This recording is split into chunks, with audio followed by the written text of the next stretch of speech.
Hello, and welcome to the Sailing and Cruising the East Coast of the United States podcast. I'm Bela Musits.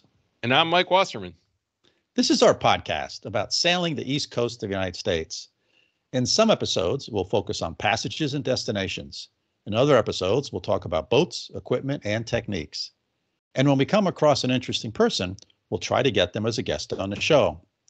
Before we dive into this episode, we need to say a special thank you to our supporters. Several listeners are supporting the podcast using Patreon. If you would like to join them, you can just go to patreon.com/sailingtheeast. Yep. Thanks to the listeners, Bela. That's why we do this. But, once again, I'm on the edge of my seat. Who do you have for us this week? Yes, repeat guest. So if our listeners can remember, back in episode 88 and 89, we talked to Simon and Sawyer about the first leg of their very first Atlantic crossing, which was from Newport, Rhode Island to Horta, which is in the Azores. So Newport to Horta is about 2/3 of the way across the Atlantic. In this episode, we cover Horta to the coast of Spain. And then in our next episode, we will cover Spain to the UK, which was their final destination. Bela, I'm thrilled. Okay, this has been a great story. And just a note to listeners, if you haven't listened to the earlier episodes, I think it was episodes 84 and 85, right? With Simon and Sawyer about prepping for the trip. Go back and listen to those. And then 88 and 89 is the first part of their journey before listening to this episode, and it'll all fit in and make sense. But with that, I'm really excited. Let's get right to it, and let's see how Simon and Sawyer fared on the trip, on this part of the trip. It's a beautiful part of the world. I looked it up because I didn't really know much about Horta, and I looked it up on Google Maps and Google Earth and looked at some pictures, and it looks amazing. So I'm really excited to hear about this part of their journey. Hey, Sawyer, Simon, good to see you again. Bela, once again. Hey, Bela, how are you? I'm doing very well, thanks. Actually going to the boat tomorrow. As we record this, Hurricane Lee, or tropical storm / tropical depression Lee, just passed by the East Coast, and I'm planning to go to the boat tomorrow, make sure everything's okay, and also to start winterizing, the winterizing process, which takes a while. The more systems you have on a boat, the longer that takes, and also to do a little bit of solo sailing. So should be a good several days. Yeah. That's awesome that you're doing solo sailing. I'm really impressed. Yeah. I did some last year. I think I did 3 days, not 3 consecutive days, just kind of a day sail. And I pick my weather window carefully. Sure.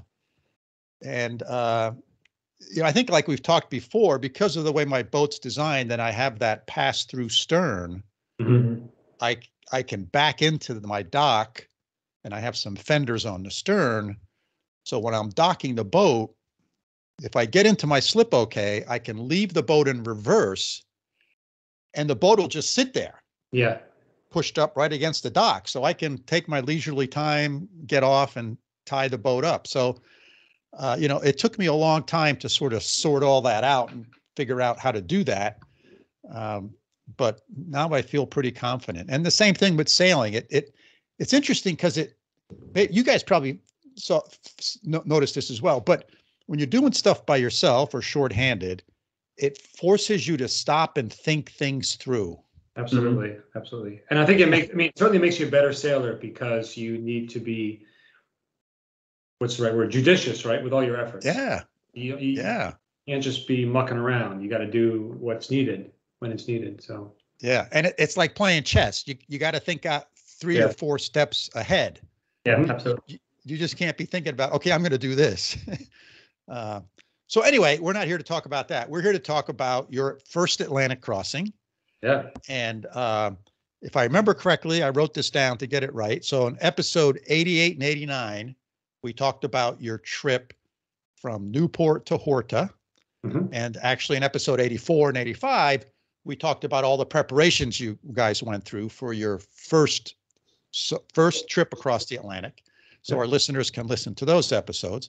And in this episode, we're going to talk about Horta to your final destination. So why don't you guys pick it up from there, and just, you guys are in Horta.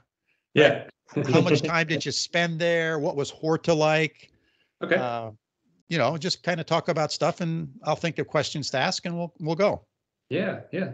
Well, I'll start a little bit. So, Go for it. I mean, Horta's amazing, and it was, of course, it's well known amongst sailors who try to cross the Atlantic, and it's been well known for 400 years, right? As the place that you go to make repairs, to pick up crew, to just take a break. So it has a little bit of that, but it's a destination in and of itself. So we actually spent a total of about 3 weeks there. We had some repairs to make. I think we talked about last time, nothing crazy, but we had a lot of lines that chafed through, some rigging hardware that broke, we had a stanchion that bent, things like that. So we had some work to do. Even though it's a little island, literally in the middle of the ocean, because there's so many sailors that do stop there and they all need help, there is a small community of kind of custom fab, repair people, and there's a chandlery there. There's a rigger there. A guy works out of his van. So anyway, we got some stuff done, and we actually had a great time hanging out with the other vagabond sailors, as we call them. Yeah. That we either coming from Europe, going west, or we're coming from the Caribbean and going back. So. It's a different class of sailor. It's not it's very different from what we usually experience on the East Coast, right? So, the folks, at least in my experience, the folks that you see in Newport or in Rhode Island or up and down the East Coast, they're, like generally pretty well to do. They have, the nice boats. They're going on little weekend vacations or week-long things, and the community at Horta was really different. There's a lot of these like young folks, a lot of folks like taking a gap year in college, and they scraped up enough money to buy a little like 28-foot beater boat, and doing things on the living in a house to the camping spectrum. They were much more on the camping side. Yeah. Right. But like that sense of adventure that was the first time I'd really seen it. That was probably, I didn't expect that. Yeah, a young crowd for sure. I mean, there's a few folks like me, but most were sort of late 20s, 30, kind of backpackers on a boat, basically. Yeah. And you can tell the ones that just kind of arrived because they were tired and their boats were beat up. Yeah, no, really. We actually kind of got lucky. It's a very small harbor, by the way. And there's no reservations, of course, right? When you show up, you call and they try to put you somewhere, and that may be on a mooring, maybe you have to anchor, or there's a seawall, and they'll actually line boats up 3 boats deep, just so they can kind of fit them in. We got lucky. We actually got up on the wall right as we arrived, and then so over the course of the 3 weeks, people would come and go. So we got to see everyone when they first arrived. And I mean, literally, people would climb over our boat, jump onto the dock, and kiss the dock. So everyone had a story to tell. It was really cool. Yeah, yeah. So talk a little bit about, now that you've done this long leg from Newport to Horta, what did you do different in sort of getting ready to do the next leg, which I think, tell us where that was too. Where was the next piece going to go to?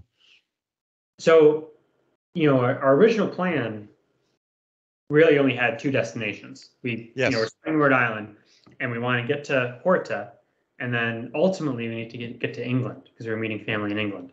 But we hadn't fully thought through what that second leg, what those intermediate destinations would be. I think our initial thought was that we were going to go to Ireland and then sail around the Irish coast a bit and then hop over to the British Isles. But I think we were convinced on the dock by other folks to actually go to Spain instead. And looking at the weather, I think maybe one of the biggest differences, for this leg versus the previous leg was that it was a completely different weather regime. Mm-hmm.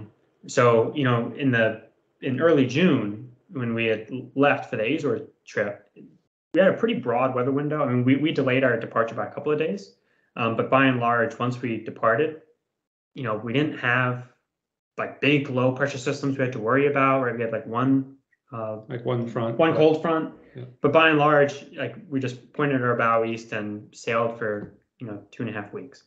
But when we're looking at the weather forecasts, by this time, like the end of July, early August, it's it's much more variable, much right? more volatile. I mean, it's just, I guess probably there's much more energy now in the ocean, right? So there were these really nasty looking lows coming off of the Canadian Maritimes or Greenland every 3 days. Yeah. Right. So we were trying to figure out how to navigate that.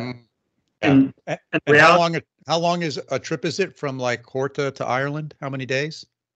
Yeah, it's like around 10-ish days, somewhere between 9 and 12. So we kept waiting for this window, and it'd be like 5 good days and then bam, or 3 good days and then So chances are you're going to get hit on a 10-day trip. You're going to get hit maybe 2 or 3 times. You're going to get hit. Well, there's no way around that. And the latitude matters too, right? So the Azores and the lower part of Western Europe are a pretty low latitude, so they don't get hit by these big storms as frequently. But by this point in the season, Ireland was getting hit by lows like every week. They were named storms. Yeah.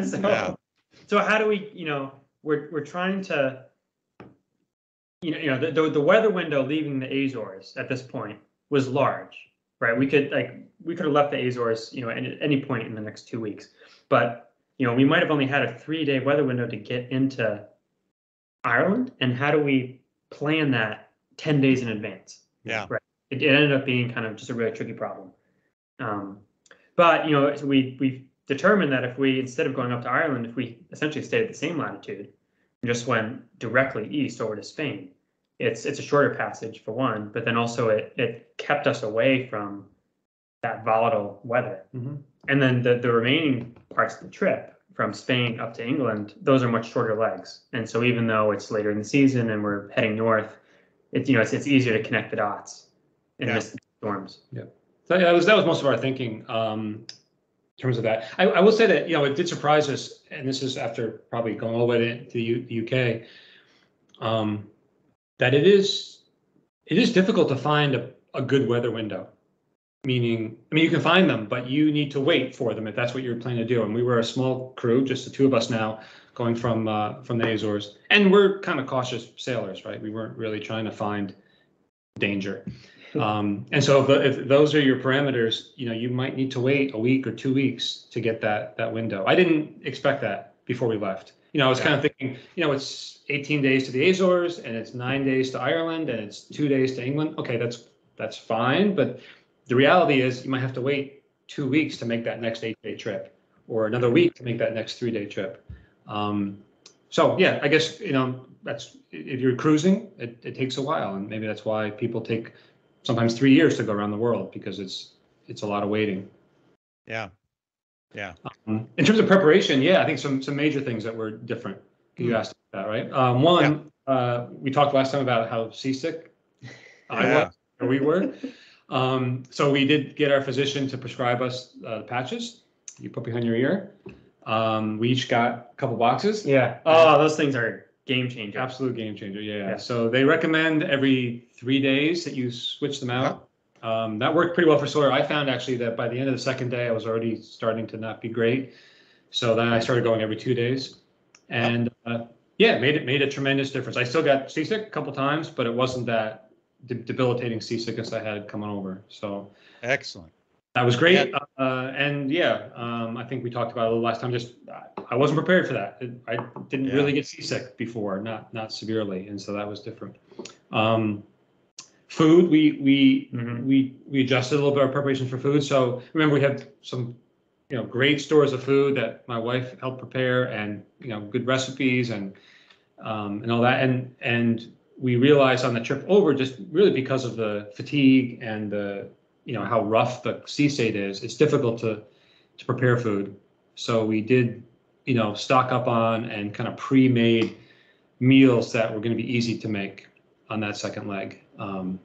Ultimately, actually, we fared better because I think we weren't seasick and we were able to cook quite a bit. Right. But we were better prepared with easy stuff, soup and crackers and ramen, all that kind of stuff like that. And then I think from a preparation standpoint too, we did allow ourselves more time. So we assumed that we're going to be going more slowly than we'd assumed on the first leg over. Even though we made good time on the first leg over, we had sort of assumed 150, 160 nautical mile days.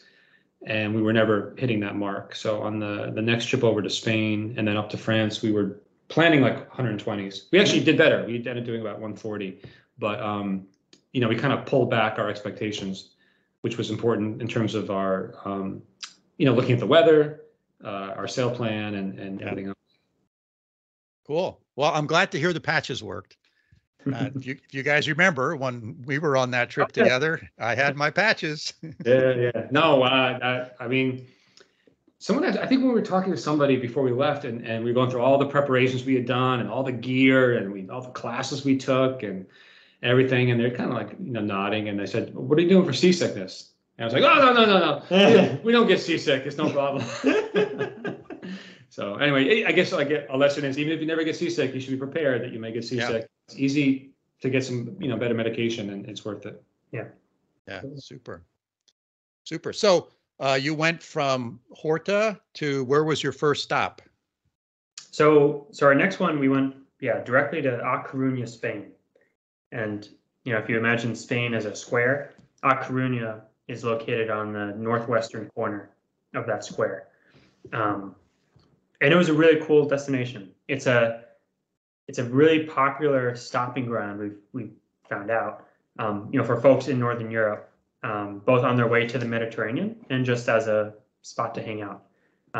Because, you know, whether you're going towards the Azores or to the Mediterranean or farther south to then cross the Atlantic in the tropics, A Coruña is right on your way. The point that sticks out in the ocean. Yeah, exactly.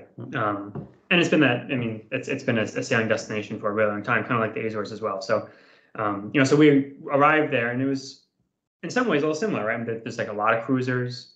You know, there's a real, sailing live aboard culture in A Coruña, but it's also a big tourist destination for, you know, Western Europe as a whole. So it's this like large city, vibrant culture and food and late nights, and that was a really nice place. Yeah.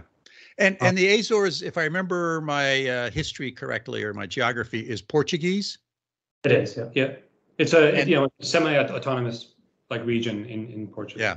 Portugal. And was there language challenges? No. I mean, no. Most people would speak English. So if you speak English, it's, you know, convenient. And actually, so in the Azores, you know, there's a really large Azorean Portuguese community in the northeast of the United States, going back to the time when whale ships would stop in the Azores, pick up crew and bring them to Cape Cod or to, you know, Nantucket or whatnot. Right. And then more recently in the 50s, I think there were a lot of volcanic activity in the Azores. And so many people left the island. And actually, there's a program in the U.S. that allowed anyone that wanted to leave to come to the U.S. So many people that are in the Azores have lived in the U.S., they got family there, and they speak English. But the trip to Spain was, maybe we should talk about that a little bit. It was somewhat different, and I think, you know, an easier trip for us. Mm-hmm. Maybe, you know, the seasickness was put to the side. We kind of had that first experience of the 17 days. So now the 8 days seemed kind of short, right? I mean, 4 days in, we were halfway there, you know, so it's kind of easier to count.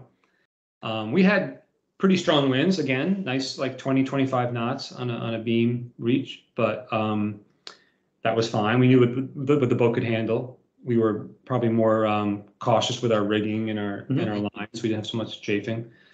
And maybe the most important thing is, someone said it once before, I don't know how they said it, but, you know, it was sunny, actually.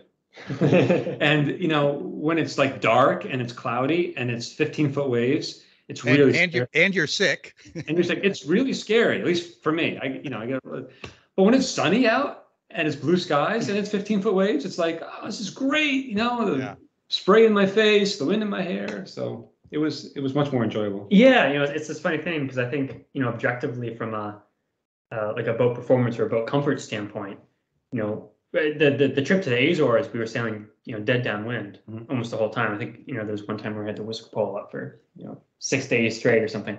And then, you know, this trip to Spain, you know, if I remember correctly, we motored for the first couple of days, and then the wind filled in on a beam reach, and we were essentially sailing on the beam, you know, with small variations the whole way on one tack. And so the boat was more rolly, right? We're taking the waves on the side. but it felt great. It was sunny. We knew what we were doing. I was sleeping a lot better. Yeah, we slept better, right? Definitely less anxious, right? Those things go hand in hand. Like I remember on the first leg, you know, I didn't feel particularly horrible, but I couldn't read, right? Like but on the second leg, I felt so good. I was reading Moby Dick, and then the time was passing quick. So it overall was a much better passage. Yeah, well, that's great. That's wonderful to hear. So on both the Newport to Azores leg and on this leg, did you see a lot of other traffic, marine traffic, boat traffic? Yeah, that also was really surprising. So, I mean, visually, we only saw, coming to the Azores, I think we saw 2 cargo ships, like visually, which means they're within, 3-4 miles, right? You can't see that far, actually. But on our AIS, which has a range of about 20 miles, line of sight with the deck of the ship, or the bridge of the ship, rather, is about 20 miles. We pretty much always had at least one vessel on AIS, right? Really? Yeah. Wow. Yeah. Which was, I had no idea. And sometimes we had 20. Like if we were in a certain, like an area. I mean, these big ships, right? They're sailing the Great Circle. They care about severe weather, but 20 knots, 40 knots, I don't think they care so much about, right? So wherever that Great Circle is, that's where they're going to be the most efficient, and they point. So, I guess when we would cross the Great Circle that was going from, say, Southampton to New York, there was a bunch. And when we crossed the Great Circle that was going from Rotterdam to Texas or something, right? We crossed a bunch. And there might be 10 or 20 ships. We had to make a few course corrections. We had our AIS set up like where we get an alarm if we're closest point of approach is within 2 miles. And I don't know, 4 or 5 times. We radioed or did something to adjust. But yeah, so it's actually, this is kind of this interesting contrast, because the sailing around the coastal Europe was a very different kind of traffic management strategy than, when we were in the open ocean on our way to the Azores. So, when we were sailing out to the Azores, there were very frequently we'd see ships on our chart plotter from the AIS, and every now and then one would come close, and we just radio them up, and they were always super friendly, and they'd make a course correction for us. There was no questions asked. No drama at all. They didn't care. Wow. It's like they're very happy to hear from us, which is some wanted to chat, actually. Yeah. It was like 2 a.m, kind of boring. Right. Yeah, they're bored. You're bored. Yeah. Exactly. But then, coming into coastal Europe, we started getting into these traffic separation zones. Yeah.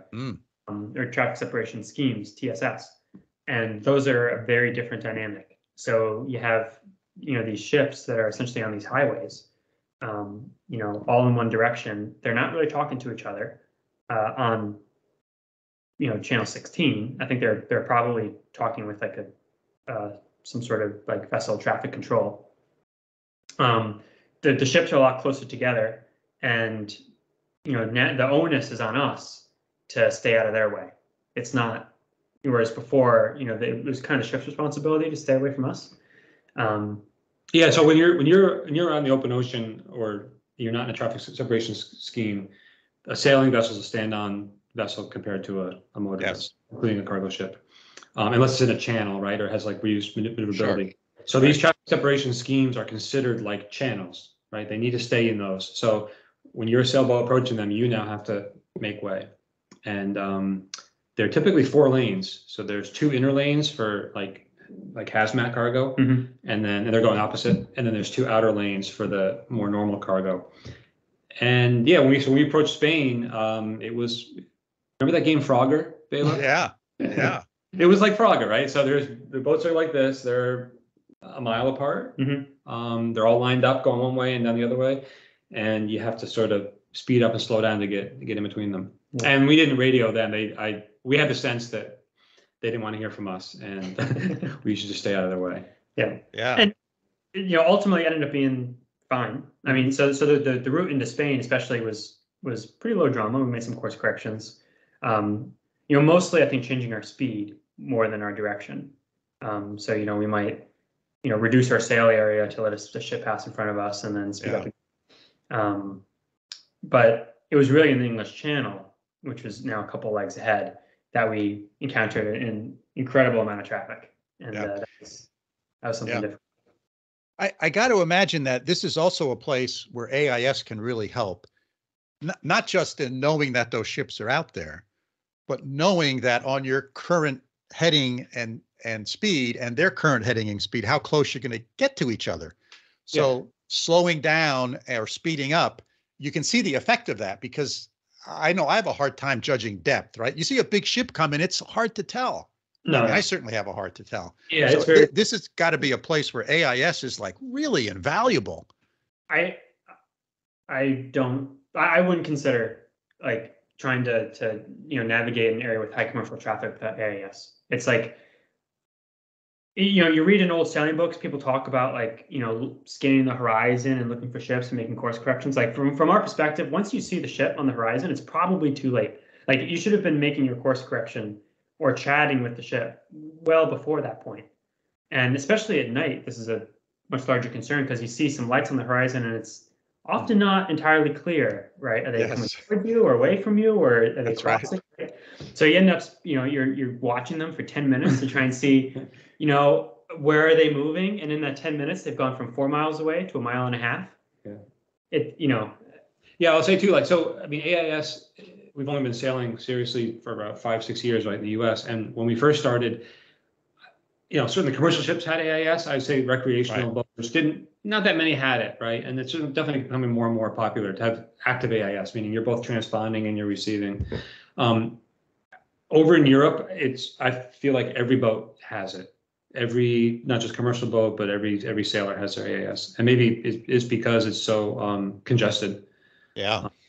In fact, I think one time, we were in the channel, right? Mm-hmm. And we did hear some radio traffic where a cargo ship was yelling at a sailboat for not having its AIS on. And they were really upset about that. So, yeah. Well, I never thought of it in that way before, right? I always think about, okay, I can see these ships, and even in Narragansett Bay, you got one big ship coming, no big deal, right? And it's you see maybe a few a day, but you don't see this parade coming, and like you said, you got to thread your way through them because you're trying to go across the shipping lane, and they're not going to slow down because then the guy in back of them is going to hit him. No, they're all in a row. And so the rules of the TSS also are, the sort of rules you should abide by is when you're crossing a TSS, you should do it perpendicularly. Yes. So make it quick. And then in our case, we timed our crossing of the TSS as we were getting towards Spain, and then also the ones when we were crossing the English Channel to be during the daytime. And so, like for the example, when we crossed the English Channel, we were at night. We ran parallel, but just outside the TSS until about 5:30 in the morning, and then when the sun came up, we made our turn so we could see. I think it's pretty important because you've got actually now your AIS is very useful to see the distances, but it's crowded. It's not like what you're used to in the Narragansett Bay with like one vessel, right? It's 50, and the little lines that are showing you how far away you are switching all over the place. So you want to be able to like also look up and out and kind of then verify what's this boat that I'm looking at. Yeah. You also need to turn. We learned too. You got to turn your 2 mile CPA alarm off because it's everyone's going off all the time. Yeah, it changes it. So really, we were looking at like a quarter mile. That's what we were trying to do in most cases. Wow. And ideally be behind, at the stern of a boat, a quarter mile, but sometimes we had to just skip just in front of them. Yeah. All right. Well, that sounds exciting. So you're in Spain. Let's go back to that. And then what was the next step? Bela, wow, the story just gets more and more interesting. So Horta to Spain made sense instead of trying to go to Ireland, right? I mean, I know the listeners, if you listened early on, that was the original plan. And I have a good friend that lives in Dublin, so I know the weather there this time of year is shite, as he likes to say. So I don't know. So what do you make of this update from Simon and Sawyer? Change of plans, lots going on. What were your reflections on this? Well, I think a couple things. Changing plans is normal for sailing. So I think that's just part of what you got to get used to if you're going to live that kind of life. So as we learned in the early episodes, they did really good preparations. But even with all those good preparations, they had some equipment failures and challenges. And I think as they learned on this leg, the waiting for a good weather window is really important. And, you know, the weather windows are relatively predictable season to season in various different parts of the world. So there's great places to be at certain times of the year, and that same place can be not so great at other times of the year. So their notion that, gee, they could get a good weather window to leave Horta. So leaving Horta wasn't the problem. It was that by the time they got to England or the UK or Ireland, they were going to encounter some bad weather. So making this change to say, you know what, let's see if there's a different way, a different route that we can get there. And hence they made the change to Spain. So I think that was sort of a takeaway. You got to be flexible. The other thing I thought was interesting, right? That if you remember on the first leg of their trip from Newport to Horta, Simon got pretty seasick. He kind of felt miserable most of the trip. Sawyer was sort of not feeling great all the time. They'd never been sick before, seasick before in any of the cruising they've done in prior years. But so they got some patches this time. These patches that you put behind your ear that I've used many times. I use all the time. I just use them, as they say, prophylactically. I don't, just in case. And it's amazing how big a difference it makes in the trip, right? I mean, they talked about that, how when you feel good, and the weather is sunny and you're eating well and you're hydrating well, it just feels great. And so the notion of your health is really, really important. And I think a lot of people overlook that. And so how you feel makes a huge difference in how you think about the trip and how much you enjoy the trip. So I think that's a really important takeaway. Yeah. It was amazing. I mean, two things. It was amazing to me thinking about all the waiting that they were doing. And I mean, you and I have talked about managing your sailing to avoid bad weather. And, I, in one level, know about this kind of waiting thing and the flexibility, but the way they told the story and the way they talked about their feelings and the frustration and kind of thinking all this through, they really told the story so clearly. It was amazing to me to think I could really kind of feel myself in their shoes. Kind of, they've made this huge, long journey. They've overcome all these obstacles, right? And now this last part is really frustrating, I think, or at least there's roadblocks there. So it's just a different beast than I think the sailing you usually do, right? Like, when you're going out for a day or a short trip, or the few times I've been on a sailboat that, you got to wait maybe a few hours, maybe a day, but they're talking days and days and days and days of looking for a window and then trying to figure out what risks do I take. So I thought that was really fascinating. And then, the whole thing about your physical health being tied to your mental health, being tied to everything else, I think was fascinating. And both of us are not like, oh, I told you so type of people, but I think you really nailed that everybody, that's one big takeaway, I think, for the listeners, that it doesn't matter if you never have gotten seasick before, if you're going on a big trip like this, call the doctor and get those patches. That to me, these are strong guys that train for this and right with no drops of seasickness before, and they struggled with it. So those are two interesting things. What do you think? Any other keys for dealing with the timing and with these health issues on a long distance sailing trip that our listeners can take away? Yeah, I think let's talk about the waiting game again. Simon works, Sawyer's in graduate school, so they have a window that they can do this trip in, and the window's kind of narrow, and I think that's what adds to that emotional pressure that you're feeling of, oh, I got to wait. Whereas if you have a really long window, if you say, okay, this is going to be a 10-day trip, but I'm allowing 30 days for it, then you enjoy where you're at. If you have an extra 4 days in Horta, oh, isn't that great? It gives you a different perspective than if you're on a schedule. So if you have time pressure, I think if you're making long distance cruising, time pressures are not a good thing. Particularly in places where the weather windows are variable, like at this time of the year where they are. So I think that's number one. You got to think through this notion of you can't control the weather, and make sure you allow ample time. And on a 5-day trip, I'm not just talking about an extra day or two. I'm talking you may have to wait 10 days to start your 5-day trip. So I think that's a big takeaway. I think the other interesting thing was, depending upon what part of the world you're in, the shipping channels can be a big challenge. When you're out in the ocean, yeah, they saw a boat every day, they said, but it wasn't a big deal. And now they were in parts of the world where the shipping channels are really concentrated. And it's almost like a rush hour traffic where the ships are sort of lined up right behind each other. And they actually they call them shipping lanes or traffic separation zones. It's like a road in the ocean where all these big ships follow each other. And they do that because they don't want them to hit each other. And if you're trying to go across one of these, or even if you're going in the same direction as the ships, these big ships go 15, 20, 25 knots, and the sailboat, you can't keep up. So you got to think about that. And I think that was a new challenge to them. And it would be a new challenge to me as well, for sure. There's shipping channels around New England that I've seen. There's shipping channels. There's a traffic separation zone coming into Narragansett Bay, one for the inbound direction, one for the outbound direction. But I see maybe one or two boats there a day, not a parade. So how you're going to deal with that is important. So you want to deal with it during the daytime. You got to have AIS to figure out what direction these ships are going in, and they see you and you can see them. So I think that was sort of a new experience to them. And again, highly predictable depending upon what parts of the world you're in. This other thing is the weather routing.